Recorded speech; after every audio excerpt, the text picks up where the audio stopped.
Graça e paz, irmãos. Amém. Mais um dia na casa do Senhor, mais uma oportunidade de render graças ao nome dEle. Isso é bom, isso é privilégio nosso, poder declarar o nosso amor diante de um culto, na presença dEle.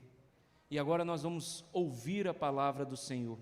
E para isso eu te convido a você abrir a sua Bíblia no livro de Abacuque, no capítulo 4. Nós vamos ler dos versos 17 ao verso 19.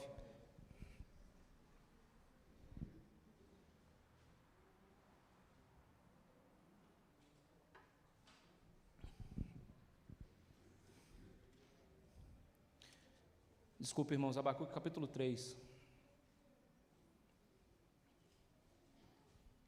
Abacuque capítulo 3, versos 17 a 19.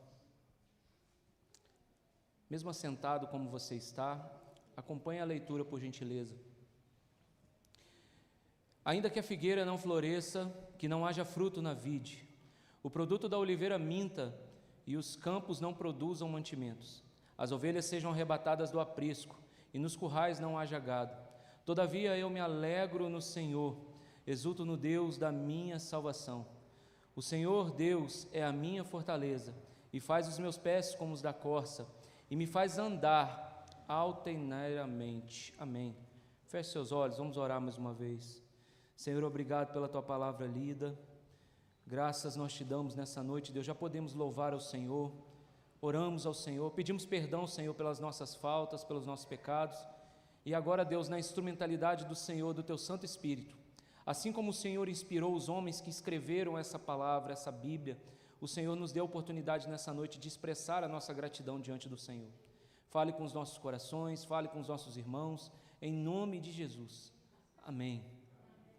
Meus irmãos, nessa noite quero trazer algo da parte do Senhor que seja um alento para o nosso coração. O tema que proponho para que nós trabalharmos nessa noite seja a alegria inabalável do justo.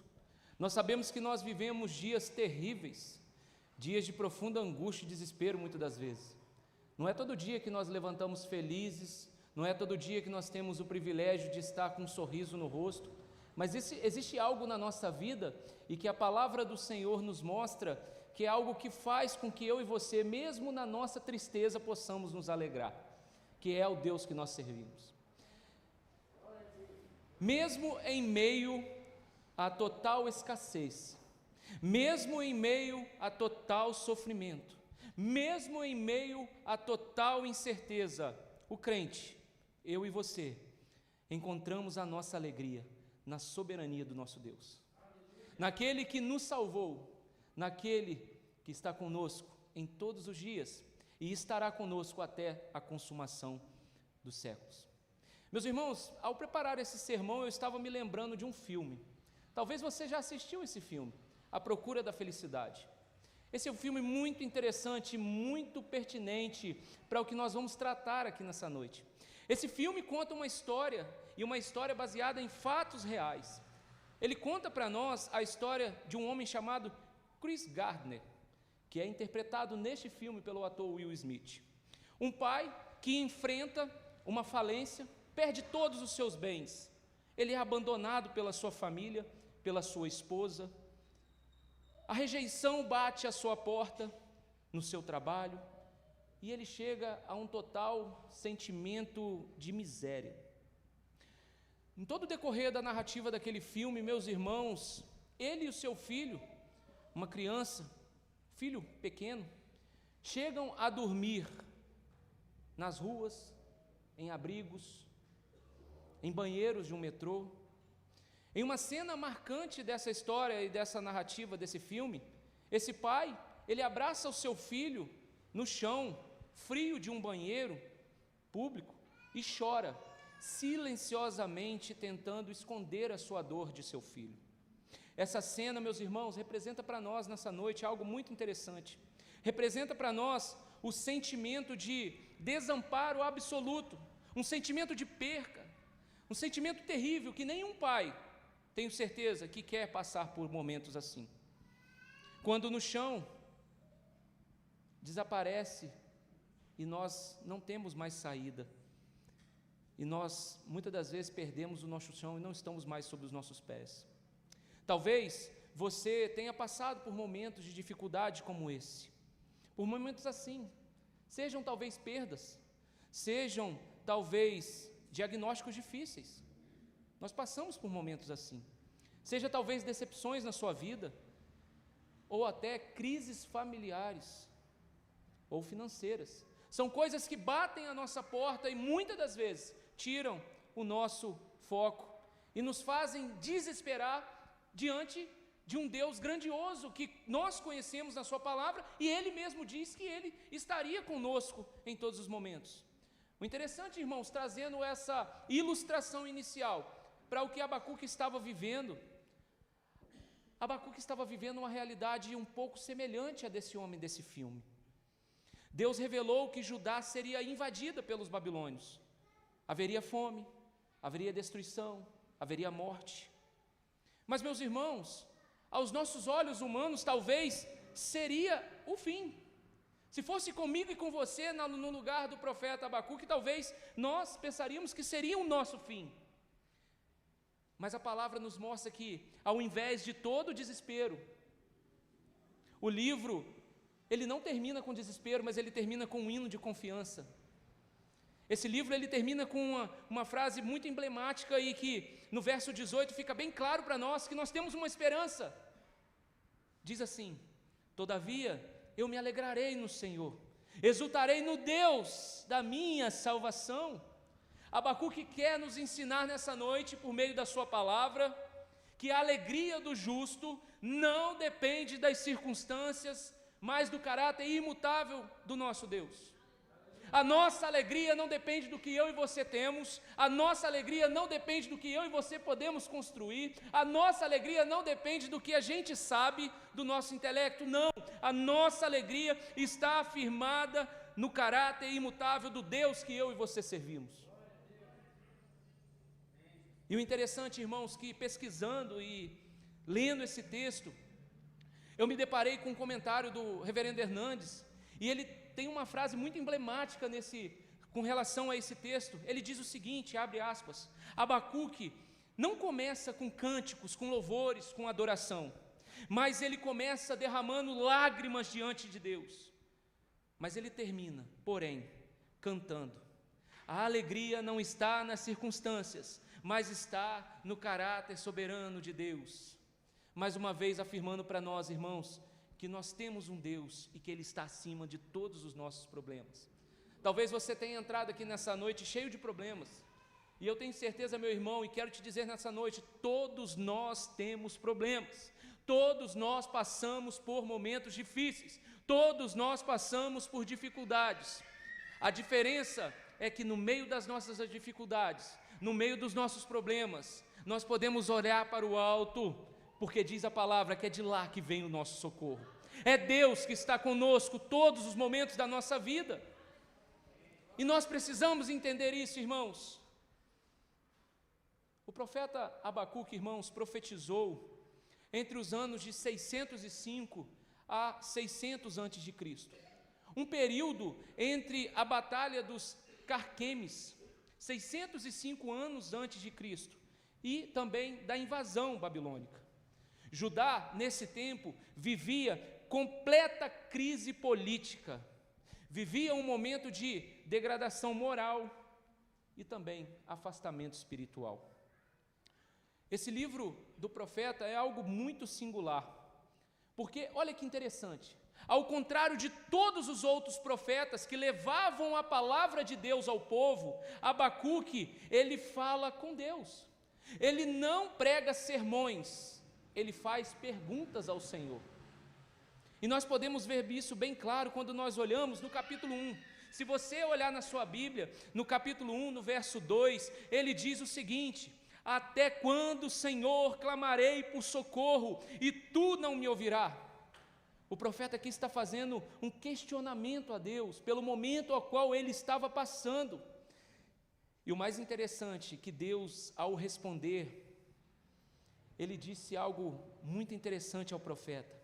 Deus responde dizendo que usaria a Babilônia, um povo perverso, para julgar Judá. E isso, de certo modo, surpreende o profeta, Porque como Deus poderia usar um povo ímpio para disciplinar o seu próprio povo, o povo a qual ele amava?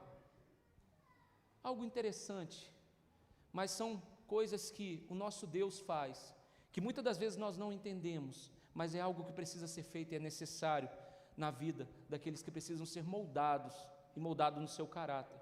O povo precisava passar por esse momento, e Deus, expressando a sua soberania, agiu da forma como Ele tem agido, como Ele quer, da maneira que Ele quer, mesmo quando eu e você não entendemos, mas Deus sabe todas as coisas e Ele é o controle de todas as coisas. Quando nós caminhamos mais um pouco nesse livro, nós agora nos deparamos com o capítulo 2 desse livro.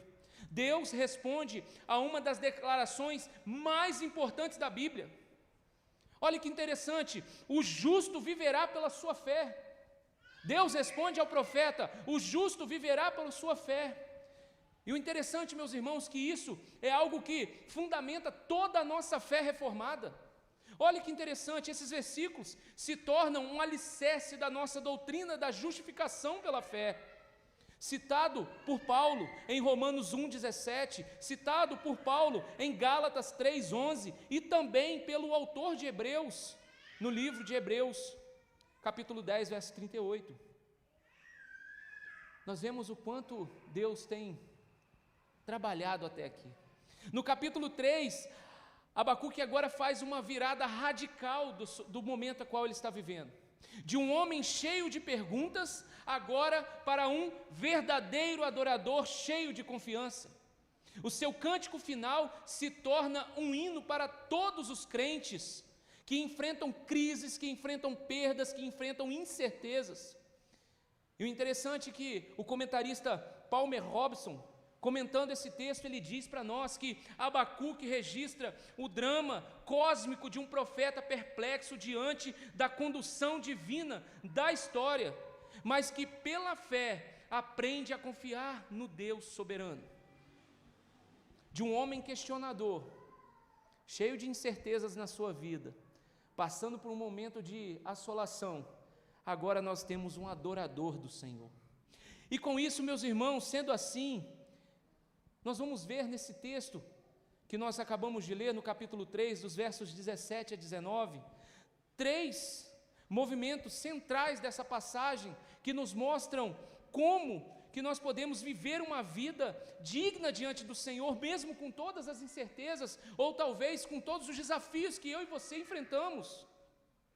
O primeiro movimento desse texto, nós vemos aqui no verso 17, ainda que a figueira não floresça, nem haja fruto na vide, o produto da oliveira minta, e os campos não produzam mantimento, as ovelhas sejam arrebatadas do aprisco, e nos currais não haja gado. Nós conseguimos enxergar o primeiro movimento nesse texto que diz o seguinte: a realidade da crise. A crise chegou, e agora? O que faremos? Voltando ao passado, e agora? Quem poderá nos defender? E agora? A crise bateu na sua porta, a crise chegou ao profeta, a crise chegou àquele povo. Olhando para esse texto, meu irmão, eu consigo ver claramente algumas perdas, mais precisamente 6 perdas essenciais para a sobrevivência do povo de Israel. Olhe comigo nesse verso. Primeira coisa que eu consigo enxergar nesse texto, a figueira. A figueira, uma grande perda. A figueira que representava o alimento doce, que supria o povo, agora não existe mais. Caminhando mais um pouco, nós vemos a vide, da onde vem o vinho, que na palavra do Senhor simbolizava a alegria. Nós não temos mais. Agora também ele expressa sobre a oliveira, o óleo para consumo, e que fazia parte da economia daquela época, nós também não temos mais. Os campos, não temos mais cereais, não podemos mais produzir o pão de cada dia, não podemos nos alimentar. As ovelhas, os gados, as roupas, o sustento e as ofertas. O profeta aqui está pintando para nós, irmãos, um quadro de completo colapso, algo terrível para aquela época. E na nossa vida não é diferente. Talvez você já passou por momentos assim, de abrir a sua despensa e não ver nada, não saber de onde pode vir. Triste para um pai, muitas das vezes, é escutar o filho pedir um biscoito e não ter como comprar o biscoito. Triste para uma mãe é escutar o filho, muitas das vezes, pedir para tomar um iogurte e não ter o iogurte para dar à criança e não saber da onde tirar esse iogurte. Mas diz a palavra do Senhor, meus irmãos, que o profeta disse: todavia eu me alegrarei no Deus da minha salvação. Em outras palavras, o alimento faltou, a provisão não veio, mas a presença de Deus era real na vida do povo. Era a presença do Senhor que sustentava esse povo, que estava com totais problemas econômicos, problemas sociais, problemas na sua agricultura, problemas espirituais. O sofrimento do povo de Deus, meus irmãos, não é um acidente. Nós não sofremos por acidente. Todo sofrimento está dentro do plano soberano do Senhor. E sendo assim, meus irmãos, nós podemos afirmar nessa noite com toda a convicção do nosso coração que Ele é soberano, que Ele está em todos os momentos da nossa vida.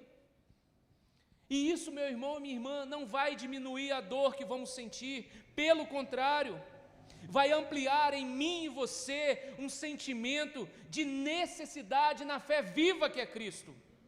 Se eu e você não temos esse sentimento no nosso coração, nós nos desesperamos na primeira tempestade. Nós precisamos nos voltar à palavra do Senhor e firmar os nossos pés na fé viva que é Cristo. Porque em toda a narrativa bíblica, meus irmãos, nós vemos problemas, nós vemos situações de destruição, mas em todos os momentos o povo do Senhor avançou. Em todos os momentos o nosso Senhor triunfou. Em todos os momentos nós cantamos o hino da vitória. Em todos os momentos nós adoramos ao Deus da nossa salvação, como o profeta está adorando ao Senhor aqui em meio a toda a dificuldade. E quando eu olho isso, meus irmãos, eu volto lá em Gênesis no capítulo 3, verso 17. Maldita é a terra por sua causa. E Paulo também complementa lá em Romanos 8, 22, toda a criação geme e suporta angústias até agora. Ou seja, mesmo que seja difícil, Deus está conosco, está com o seu povo. Meus irmãos, as crises vão bater na sua porta. Fuja dessas pessoas que pregam para você que você vai ser a pessoa mais linda desse mundo, ou talvez você seja o mais lindo desse mundo. Aquelas pessoas que vêm com você e passam a mão na sua cabeça e não te confrontam. A palavra do Senhor precisa confrontar o meu e o seu coração. Se ela não confronta o meu e o seu coração, nós precisamos rever a nossa vida diante de Deus. O profeta está sendo confrontado nessa situação e ele não desanimou diante das provações a qual o Senhor estava com ele caminhando. Essa palavra precisa confrontar o nosso coração. Isso precisa fazer parte da nossa vida cristã. Crises fazem parte da minha e da sua vida. Nós vamos viver dias de crise. Isso é fato. Isso é a certeza que nós temos. Porque a palavra do Senhor nos diz: nesse mundo teremos aflições. Mas a mesma palavra que nos mostra que as crises vêm, as aflições vêm sobre nós, o que ela diz depois? Que nós venceremos porque Cristo venceu e porque Ele está conosco em todos os momentos. O Evangelho genuíno de Cristo Jesus, a palavra de Deus, a qual eu e você precisamos pregar todos os dias, não promete ausência de dor, mas Ele nos traz a esperança em meio à dor. Vai doer, vai incomodar, vai ser difícil, mas você precisa suportar. Não é fácil, irmãos, viver uma vida de provações, mas muitas das vezes é necessário, porque precisamos ser forjados e moldados. O vaso precisa ser moldado no fogo, muitas das vezes precisa ser quebrado, mas precisamos nos entregar totalmente nas mãos do oleiro, daquele que está conosco em todos os momentos da nossa vida. E meus irmãos, é tão interessante tudo isso, esse sofrimento, essas calamidades que o mundo passa. Dentro da teologia reformada nós temos a teoria do já e ainda não. Essa teoria nos diz que eu e você já somos salvos, mas ainda vivemos no mundo caído. Nós já somos salvos, já experimentamos das bênçãos do Senhor derramadas na nossa vida, mas temos problemas, temos dificuldades, temos obstáculos a ser vencidos. Nós precisamos avançar. O interessante é que Charles Spurgeon tem uma frase muito emblemática e que ela fala muito ao meu coração. Quando Deus nos privar das flores, Ele nos ensina a encontrar prazer no próprio jardineiro. E isso é muito interessante, irmãos, porque muitas das vezes nós olhamos essas coisas bonitas, essas flores, e não damos importância por aquele que cuidou até chegar à situação que está ali. E Deus muitas das vezes nos mostra que nós devemos ter prazer nessas coisas e vivenciar o melhor do Senhor. Então o verso 17 é bem claro para nós: ainda que a figueira não floresça, que não haja fruto, que não haja o produto da oliveira, que os campos não produzam mantimento, as ovelhas sejam arrebatadas do aprisco, nos currais não haja gado. Ele vem com o verso 18 e diz a seguinte expressão: todavia eu me alegrarei no Senhor. E isso me faz entender que o segundo movimento precisa ser a decisão da nossa fé. Nós precisamos decidir, irmãos, quem nós servimos. Se nós queremos servir Deus só no momento de alegria, ou se nós vamos servir Deus na falta de tudo. O profeta disse a seguinte expressão: todavia eu me alegrarei. Todavia eu me alegrarei no Senhor, exultarei no Deus da minha salvação, verso 18. O interessante aqui, irmãos, que o segredo do profeta Abacuque não está na mudança das circunstâncias, não está na mudança das coisas que estão acontecendo ao seu lugar,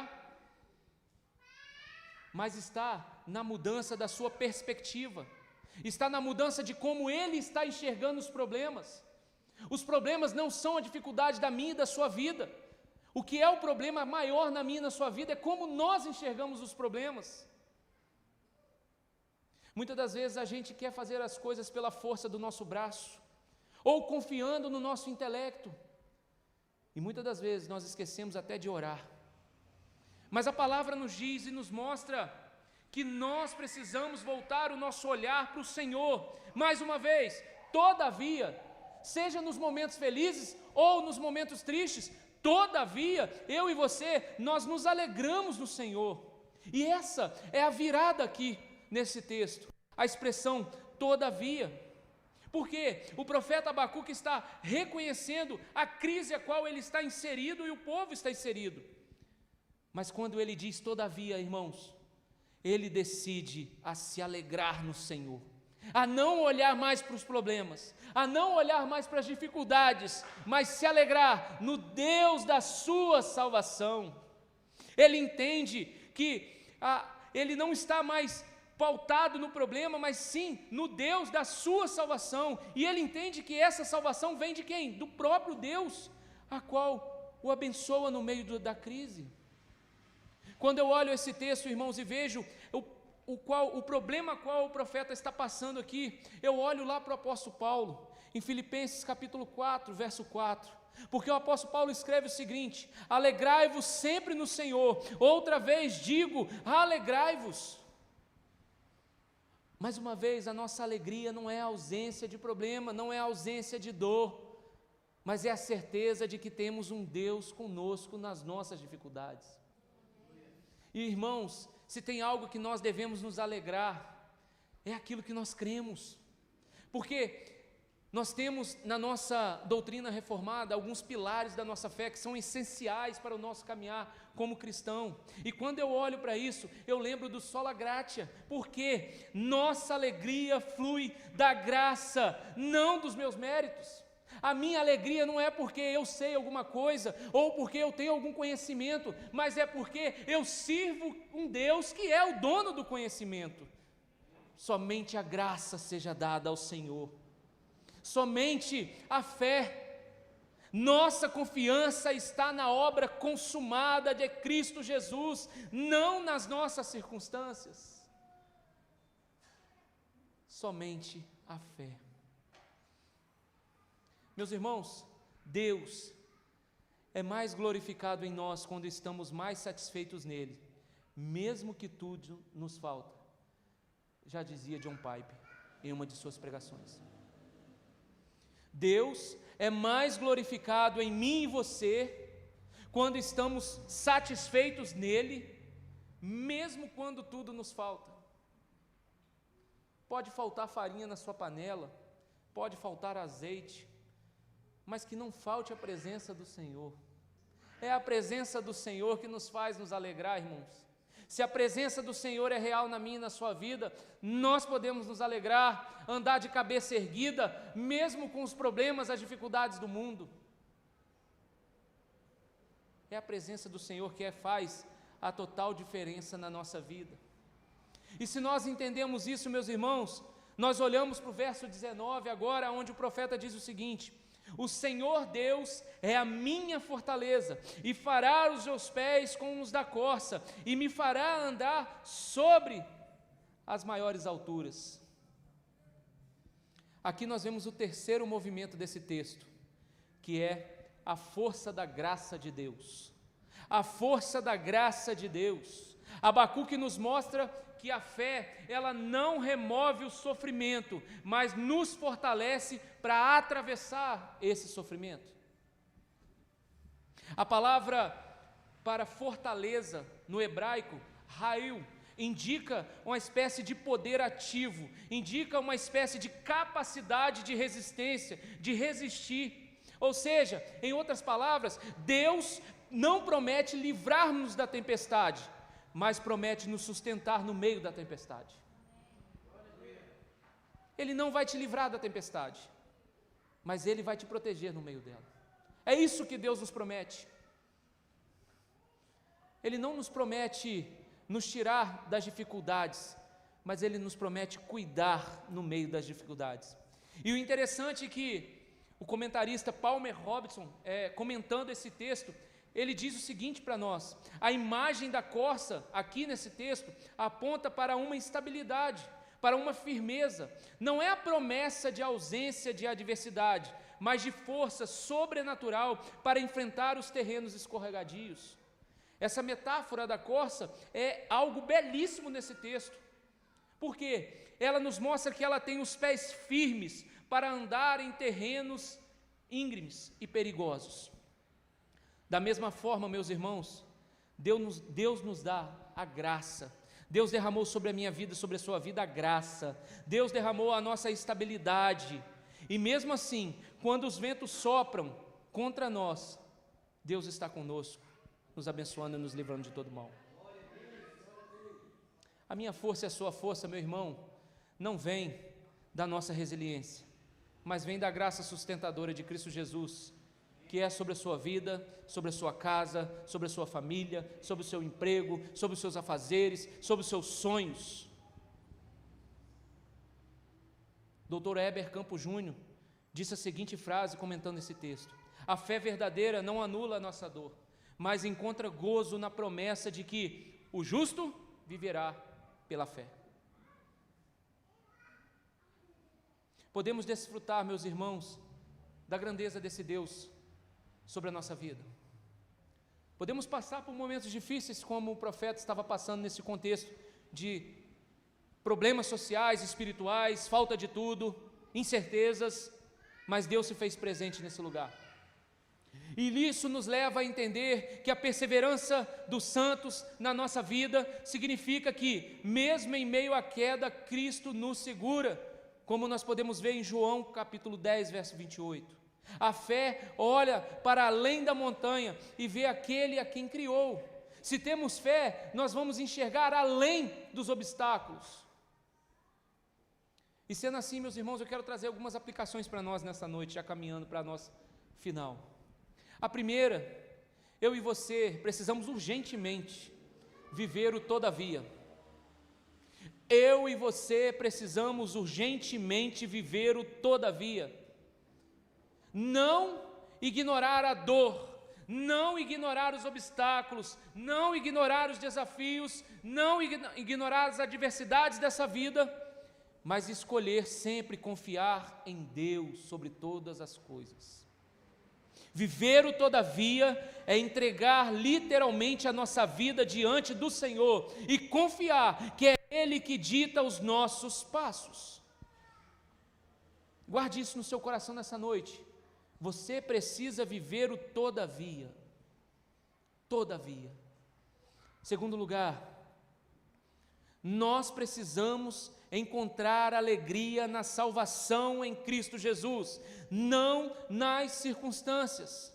Porque se Cristo é tudo para mim e para você, nada mais falta na minha e na sua vida. Se Ele é verdadeiro para você, se Ele é o Deus soberano da sua casa, se Ele é o Deus soberano da sua família, se Ele é o Deus soberano da sua vida, nada mais lhe falta. Guarde isso no seu coração. Terceiro lugar, meu irmão e minha irmã, dependa da graça sustentadora de Cristo. Seja dependente dessa graça sustentadora, porque a força do justo, ela não vem de si mesmo, ela não vem de nós, mas vem do Deus que tem te guardado. Ser dependente da graça de Cristo é saber que Deus lhe guarda em todo momento, em toda situação da sua vida. Seja dependente dessa graça maravilhosa. E em último lugar, meu irmão e minha irmã, para a nossa aplicação nessa noite, olhe sempre para Cristo. O profeta Abacuque decidiu olhar para Deus.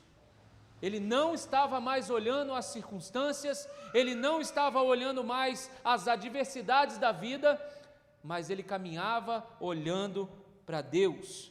Então, nós precisamos olhar para Cristo. Abacuque antecipa o maior todavia de toda a história. Isaías 53:10 vai nos dizer o seguinte: contudo, agradou ao Senhor moê-lo, ou seja, na cruz, meu irmão e minha irmã, Deus transforma a maior das humilhações em vitória, porque Ele venceu na cruz do Calvário. E se Ele venceu, agora você pode olhar para aquela cruz, e ela não está com Ele mais pregado nela, mas ela está vazia, porque Ele venceu. E você pode olhar para Cristo nessa noite, porque Ele está com você em todos os dias da sua vida. Glória a Deus por isso.